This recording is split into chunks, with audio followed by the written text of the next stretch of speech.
शाळेत हुशार विद्यार्थ्याच्या अध्यापनासाठी कोणकोणत्या प्रकारची व्यवस्था असावी ते स्पष्ट करा. कच्च्या विद्यार्थ्याच्या अध्यापनाची विशेष व्यवस्था जशी करण्याची आवश्यकता असते तशीच व्यवस्था हुशार विद्यार्थ्याच्या बाबतीत करणे आवश्यक आहे. हुशार विद्यार्थ्याची अध्यापन व्यवस्था वर्गखोलीत अध्यापन करीत असताना कशी करावी हे पूर्वी सांगितले आहेच. वर्गातील अध्यापन हे कच्चे व मध्यम श्रेणीचे विद्यार्थी लक्षात घेऊन करणे आवश्यक ठरते.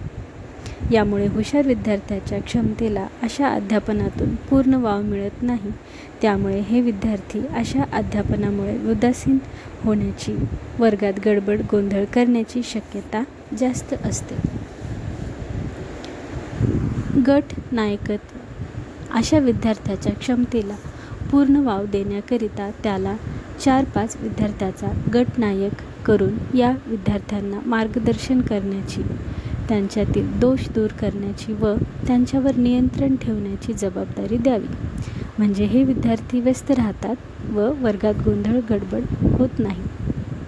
गट नायक हा विषयानुसार त्या विषयातील त्याच्या क्षमतेनुसार बदलण्यात यावा. विशेष प्रश्न मागे सांगितल्याप्रमाणे अशा विद्यार्थ्याकरिता अन्य विद्यार्थ्याच्या मानाने अधिक प्रश्न द्यावेत. वर्गात अध्यापन करीत असताना किंवा गृहकार्य देत असताना ही प्रश्न व्यवस्था करण्यात यावी. कठीण भाग या विद्यार्थ्याकरिता अभ्यासक्रमातील कठीण भाग राखून ठेवावा व त्याचे अध्यापन या विद्यार्थ्यांनाच करण्यात यावे.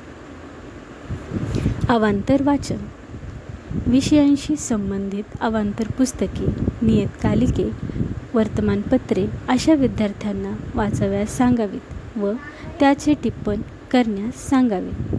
त्यातील कठीण भाग विद्यार्थ्यास समजला नाही तर तो विद्यार्थ्यांना समजून द्यावा. अशा विद्यार्थ्यासाठी छोटा स्वतंत्र संदर्भ ग्रंथालय विभाग असावा.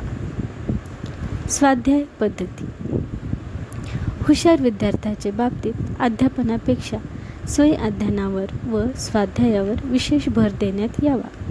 विद्यार्थ्यांनी स्वतः अभ्यास करून अडचणी शिक्षकांना विचाराव्यात. शिक्षकांनी या भागावर प्रश्न विचारून विद्यार्थ्यांना तो भाग कितपत समजला आहे याची चाचणी घ्यावी. सहली व क्षेत्रभेटी सहलीमध्ये व क्षेत्रभेटीमध्ये अशा विद्यार्थ्याच्या क्षमतेला वाव मिळत असतो. म्हणून सहलीमध्ये व क्षेत्रभेटीमध्ये टिप्पणी घेण्यास प्रोत्साहन द्यावे व त्यावरील कार्यकारण भावाची माहिती शिक्षकांनी प्रश्नरूपाने द्यावी. समाज निरीक्षण व नेतृत्व विकास या विद्यार्थ्यांना विशेष प्रश्नावली व कार्यभार देऊन आपल्या समाजाचे व त्यात घडणाऱ्या विविध घडामोडीचे निरीक्षण करण्यास सांगावे व त्यांच्याशी त्याच्या कार्यकारण भावाची चर्चा करावी. हुशार विद्यार्थी समाजाचे विविध बाबतीत त्यांच्या आवडीच्या व क्षमतेच्या क्षेत्रात लहान मोठ्या प्रमाणात भविष्यात नेतृत्व करीत असतात. म्हणून नेतृत्व पल्लवित करण्याची व त्याला समाजोपयोगी, राष्ट्रोपयोगी आकार देण्याची विशेष जबाबदारी शिक्षक व मुख्याध्यापक यांच्यावर असते.